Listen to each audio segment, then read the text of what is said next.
Aurora and Essequibo 99.1 FM. Berbice 99.5 FM. This is the news on top of the hour. Live from our studio in Georgetown. Kaieteur Radio 99.1 FM. Good morning and welcome to this morning's newscast right here on Kaieteur Radio. I am Kevin Smith.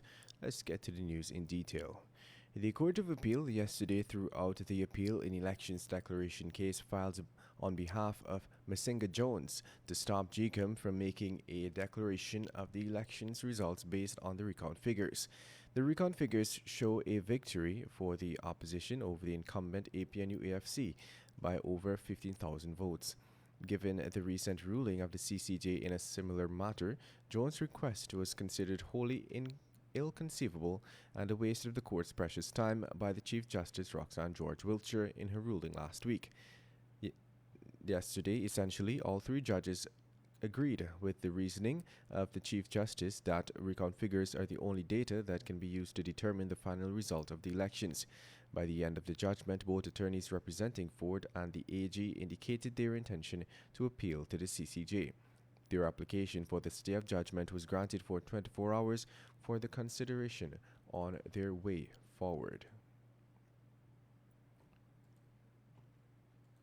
Let's tell you now that U.S. expands list of persons facing visa ban. The United States Acting Assistant Secretary for the Western Hemisphere Affairs, Michael Kozak, has announced that the American government has expanded its pool of persons facing visa sanctions for undermining Guyana's democracy or for being complicit. U.S. Secretary of State Mike Pompeo had announced the first tranche of U.S. restrictions, after which U.S. Ambassador Sarah Ann Lynch reiterated the support the U.S. places behind the transparent and credible national vote recount. He said that the David Granger administration and its allies continue to defy the will of the Guyanese people by refusing to accept the results. He added, the United States joins the rest of the region refusing to go along with this farce. We will continue to act until the Granger administration accepts the will of the Guyanese voters. Let's tell you now that the European Union has promised that it will not waver in its espousal for a rapid conclusion of the present political crisis in Guyana.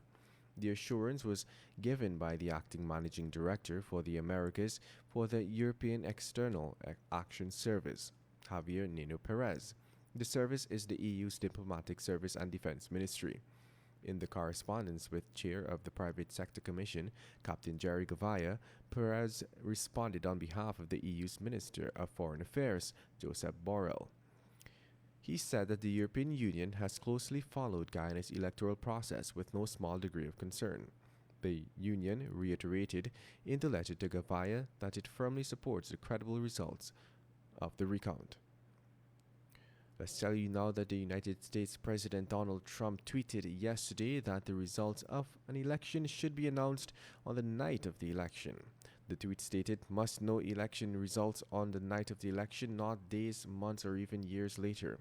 Trump's Secretary of State Mike Pompeo had paid close attention to Guyana's electoral situation and recently announced sanctions in the form of visa restrictions after the David Granger coalition efforts to frustrate a declaration of the results of the transparent national vote became evident. That should be national vote recount. However, the tweet is likely about the U.S. situation and not Guyana, as has been interpreted by its respondents. And that's the news of the moment. Thank you for listening.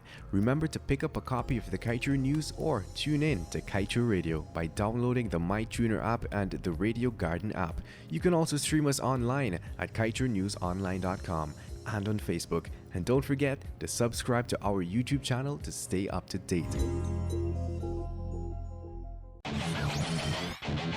Want value for your advertising dollar? Then place your ads on Kaieteur Radio's newscasts. Streamed live on 6 different mediums, reaching hundreds of thousands. Advertise today and watch your dollar grow. Call us on 225-8465 or 226-8210 today.